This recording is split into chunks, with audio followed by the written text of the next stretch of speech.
Question tag मतलब अनुप्रश्न। Definition of question tag की व्याख्या दी हुई है। If we are asking a question to someone to confirm if we are true, that question is called question tag.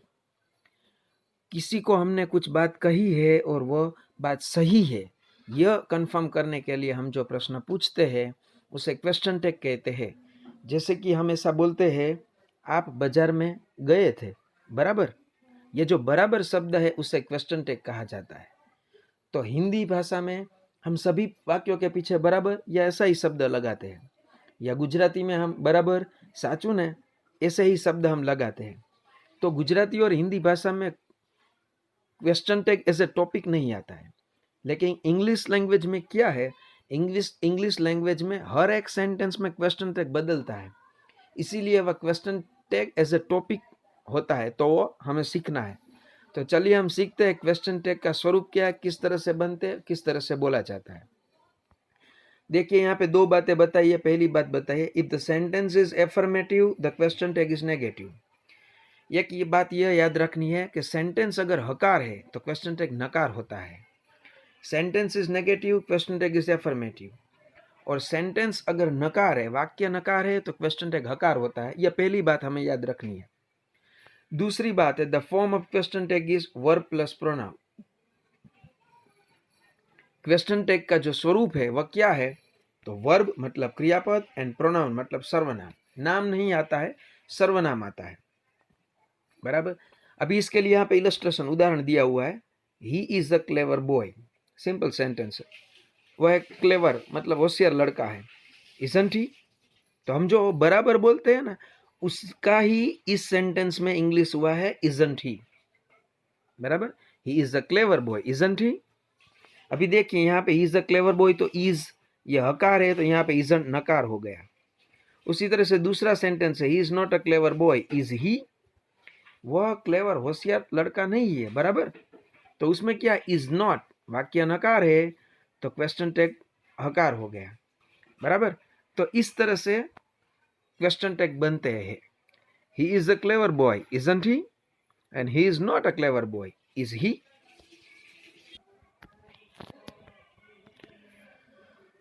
अभी question tag का जो स्वरूप है वह वर्ब और प्रोनाउन का ही है, बराबर। तो उसके जो नियम है वो भी वर्ब और प्रोनाउन के ही है। तो अभी इसमें हम वर्ब के जो नियम है वो देखेंगे। देखिए यहाँ पे ऊपर लिखा है, इफ द वर्ब्स बी मतलब am is are was were, बराबर। हैव मतलब have as had, and will shall मतलब सभी ऑक्सिलरी वर्ब, लेकिन यहाँ सभी लिखे हुए नहीं है, सिर्फ विल सेल इतना ही लिखे है। आर इन द सेंटेंस, अगर कोई भी वाक्य में या तीन में से कोई भी वर्ब है, the same verbs will be used in question tag, तो वही वर्ब क्वेश्चन टैग में यूज होते हैं, ऐसा कहना है। अगर वाक्य में बी या तो है या तो ऑक्सिलरी वर्ब दिया हुआ है, तो उसके क्वेश्चन टैग में वही वर्ब यूज होंगे।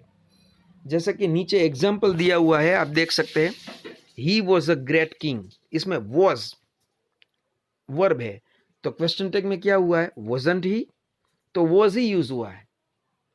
उसी तरह से दूसरा सेंटेंस है, शी विल बी पनिश्ड, तो इसमें विल वर्ब आया है, हेल्पिंग वर्ब।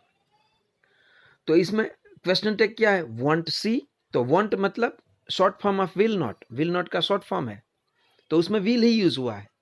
उसी तरह आई हैव अ कार, तो उसका हैवंट आई, तो हैव ही यूज हुआ है। अभी हैव तो एक्शन वर्ब की तरह भी यूज होता है, इसलिए डोंट आई भी बोल सकते हैं, बराबर। दोनों तरह से उसका यूज होता है। लेकिन इस तरह से अगर हम याद रखेंगे तो सभी टेंस के क्वेश्चन टैग हम लिख सकते हैं कि अगर वाक्य में बी मतलब am is are was were verb है, हैव मतलब हैव एज हेड है, एंड ऑक्सिलरी मतलब will, would, shall, should, can, could, may, might, must, सभी जो वर्ब है वो है, तो वो उस वाक्य में वही वर्ब यूज होता है क्वेश्चन टैग में भी। उसी तरह दूसरा नियम है उसका वर्ब के लिए, नीचे दिया हुआ है, if the verbs be am is are was were, have as had, will, shall are not in the sentence, अगर ये तीनों में से एक भी वर्ब सेंटेंस में नहीं है, मतलब be am is are was were नहीं है, हैव हैज हेड नहीं है, और विल, शैल मतलब कोई भी ऑक्सिलरी वर्ब नहीं है, तो do, does and did will be used in question tag. तो क्वेश्चन टैग में कौन सा वर्ब यूज होगा? डू, डज एंड डीड, वही वर्ब यूज होते हैं। बराबर। अभी उसके उदाहरण भी दिए हुए देखिए, ही प्लेस क्रिकेट। अभी इसमें देखिए ही प्लेस क्रिकेट, ये जो सेंटेंस है उसमें am is are, was were, have has had, will shall, कोई ऐसा ऑक्सिलरी या बी या हैव वर्ब नहीं है। तो हमने क्या लिखा? डजंट ही, ये उसका क्वेश्चन टैग हो गया। बराबर। उसी तरह से ही प्लेड क्रिकेट, उसमें भी देखिए ही प्लेड क्रिकेट, तो उसमें भी बी हैव ऑक्सिलरी वर्ब नहीं है, तो हमने उसमें क्वेश्चन टैग क्या लिखा? Didn't he. और तीसरा सेंटेंस है आई प्ले क्रिकेट, तो उसमें हमने लिखा डोंट आई। अभी इसमें क्या याद रखना है कि अगर place, place S E S लिखा हुआ अगर वर्ब है वर्तमान काल का, तो उसमें हमें डजंट यूज करना है, यह याद रखना है। प्लेड मतलब अगर V2 सिंपल पास्ट टेंस है तो डिडंट यूज करना है, और अगर प्ले V1 है तो डोंट यूज करना है, यह याद रखना है हमें। बराबर। अभी जिस तरह से इस लेफ्ट साइड में हमने जो एफर्मेटिव सेंटेंस देखे, उसी तरह से राइट साइड में उसके नेगेटिव सेंटेंस है। देखिए ही डजंट प्ले क्रिकेट, तो उसमें डजंट नेगेटिव है, तो यहाँ पे क्या लिखा है उसका question tag? Does he. Does helping verb लिख दिया और ही प्रोनाउन लिख दिया। दूसरा sentence he didn't play cricket, तो डिड ही, इस तरह से वाक्य बन गया। तीसरा वाक्य I don't play cricket, do I, question tag बन गया डू आई। मतलब नेगेटिव सेंटेंस में इट इज वेरी इजी, क्योंकि इसमें डज, डीड या डू दिया हुआ है तो हम लिख सकते हैं। लेकिन जो हकार वाक्य है उसमें ये याद रखना है, V1 तो डोंट लिखना है, V1 के साथ एस लगा हुआ है, डजंट लिखना है, और V2 है तो डिडंट लिखना है, यह हमें याद रखना है। अभी ये जो नियम थे वो दोनों नियम कौन से थे? वर्ब के नियम थे। बराबर। अगर वाक्य में am is are, was were, have has had, will shall आते हैं तो वही क्वेश्चन टैग में यूज होते हैं, और वो नहीं आते हैं तो डू, डज, डीड यूज होता है। इतना ही नियम था। अभी रूल्स फॉर प्रोनाउन, सर्वनाम के लिए रूल्स भी है थोड़े। देखिए हमने यहाँ पे क्या दिया कि अगर I, we, you, he, she, it, they, इस तरह के अगर प्रोनाउन होंगे तो हम यहाँ क्वेश्चन टैग में भी वही लिखेंगे। बराबर। तो यहाँ पर भी हम वही लिखेंगे। यहाँ पे I, we, you, he, she, it, they होगा तो यहाँ पे अभी हम वही लिखेंगे। लेकिन वो तो डेफिनेट प्रोनाउन है, निश्चित सर्वनाम है। पर अगर इनडेफिनेट प्रोनाउन आए, जैसे कि ये someone, somebody, no one, nobody, everyone, everybody, few, of you, anyone, anybody, तो ये सब क्या है? अनिश्चित सर्वनाम है। बराबर। तो यहाँ पे लिखा है देखो, if someone, somebody, no one, nobody, everyone, everybody, few, of you, anyone, anybody are as a subject in the sentence, अगर सेंटेंस में सब्जेक्ट की जगह पे है, the pronoun they is used in the question tag.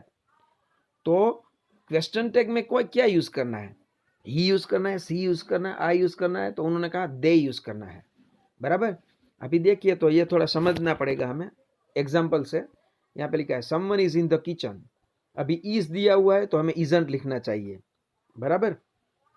और someone की जगह पे हमें दे लिखना चाहिए, लेकिन दे के साथ इजंट नहीं चलेगा, इसलिए आरंट लिखा है। तो यहाँ वर्ब में भी चेंज होगा, ये ध्यान रखना है थोड़ा। उसी तरह से दूसरा सेंटेंस से देखिए, no one was in the class, इसमें वॉज एंड नो मतलब नेगेटिव है तो हमें पॉजिटिव लिखना पड़ेगा, तो यहाँ पे वॉज होना चाहिए।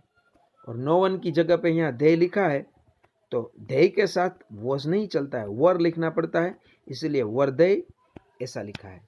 बराबर। No one was in the class negative sentence है, इसलिए वर दे यह एफर्मेटिव क्वेश्चन टैग बन गया। And someone is in the kitchen affirmative sentence है, सो आरंट दे नेगेटिव क्वेश्चन टैग बन गया। बराबर। तो ये जो अनिश्चित सर्वनाम है उसकी जगह पे दे लगता है, ये याद रखना है, और उसके कारण वर्ब में भी थोड़ा चेंज होता है, वो ध्यान रखना है। उसी तरह से दूसरे भी ऐसे अनिश्चित सर्वनाम है, जैसे something, everything, nothing, anything, little and a little. बराबर। तो यहाँ पे नियम दिया हुआ है, something, everything, nothing, anything, little, a little are as a subject in the sentence. अगर सेंटेंस में सब्जेक्ट की जगह पे ये इसमें से कोई भी शब्द है तो the pronoun it is used in the question tag. तो क्वेश्चन टैग में कौन सा प्रोनाउन यूज करेंगे? इट यूज करेंगे। बराबर। देखिए यहाँ पे लिखा है समथिंग विल बी स्टोलन, तो विल एफर्मेटिव है तो यहाँ वॉन्ट लिख दिया, विल नॉट का शॉर्ट फॉर्म, और समथिंग की जगह पे इट लग दिया। उसी तरह से नथिंग इज इम्पॉसिबल, तो यहाँ इज और नथिंग मतलब नकार है तो यहाँ इजी लिखा है, और नथिंग की जगह पे यहाँ पे इट लिख दिया है, बराबर। So something will be stolen, affirmative sentence है तो won't it, negative question tag हो गया। Nothing is impossible, negative sentence है तो is it, affirmative question tag हो गया, बराबर। तो ये जो अनिश्चित सर्वनाम है उसके लिए याद रखना है, समवन समबडी ऐसे सर्वनाम हो तो क्वेश्चन टैग में दे यूज करेंगे, एंड समथिंग एवरीथिंग हो तो उसमें ईट यूज करेंगे। अभी आगे, अभी देखिए उसमें a few, a little, little ऐसे शब्द भी आए थे। अभी उनका मीनिंग क्या है वो भी हमें जानना चाहिए, क्योंकि तभी हम ये क्वेश्चन टैग लिख सकेंगे, बराबर। तो देखिए यहाँ पे लिखा है a few and a little are positive and few and little are negative. उन्होंने क्या बताया कि a few and a little ये पॉजिटिव सेंटेंस है, बराबर। जैसे कि पहले उनके उदाहरण है वो समझ ले। A few boys are in the class, मतलब क्लास में थोड़े विद्यार्थी है, बराबर।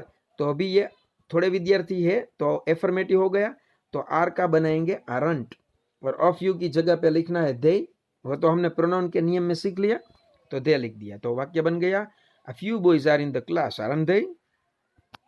उसी तरह से दूसरा sentence a little water is in the jug, मतलब जग में थोड़ा पानी है, तो ये है मतलब एफर्मेटिव सेंटेंस है, इज तो हमने इजंट लिख दिया, एंड अ लिटिल की जगह पे इट लिख दिया, वाक्य बन गया a little water is in the jug isn't it, jug में थोड़ा पानी है, बराबर।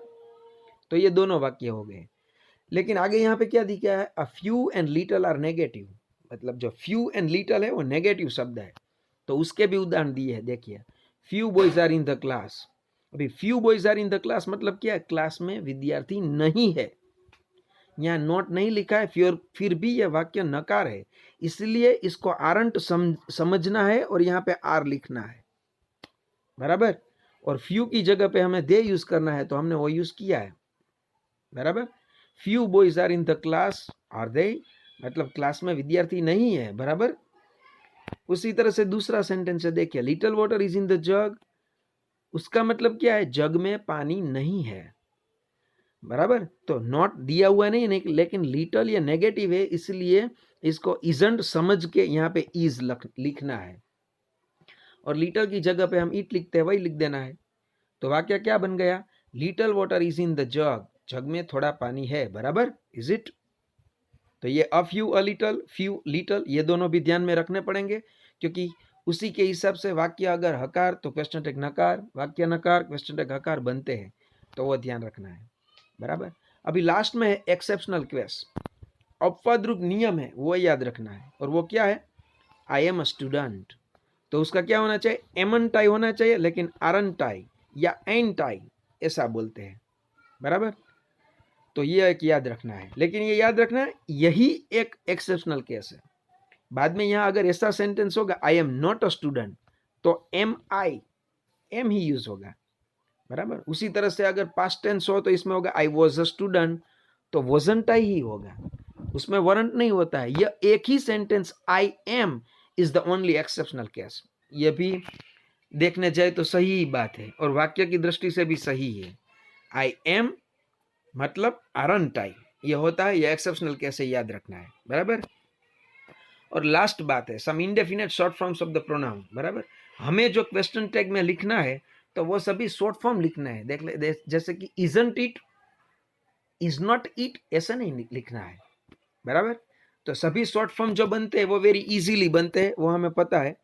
जैसे कि नोट का ओ है वो अपॉस्ट्रोफी हो जाता है सभी जगह में, लेकिन ये जो तीन है उसमें ही थोड़ा अलग है। कैन नॉट, उसमें एन ओ निकल जाता है, बराबर। विल नॉट तो उसका शॉर्ट फॉर्म हो जाता है WON अपॉस्ट्रोफी टी, तो यह भी बदल जाता है। एंड सेल नॉट का SHAN अपॉस्ट्रोफी टी, तो शांट, तो यह भी बदल जाता है, बराबर। तो ये भी तीनों हमें याद रखने हैं। तो इस तरह से क्वेश्चन टैग है वो इन नियमों को अगर हम याद रखेंगे तो कोई भी सेंटेंस हो, कोई भी टेंस का अफर्मेटिव या नेगेटिव सेंटेंस हो, तो हम उसका इजीली क्वेश्चन टैग बना सकते हैं। Thank you. Outside in the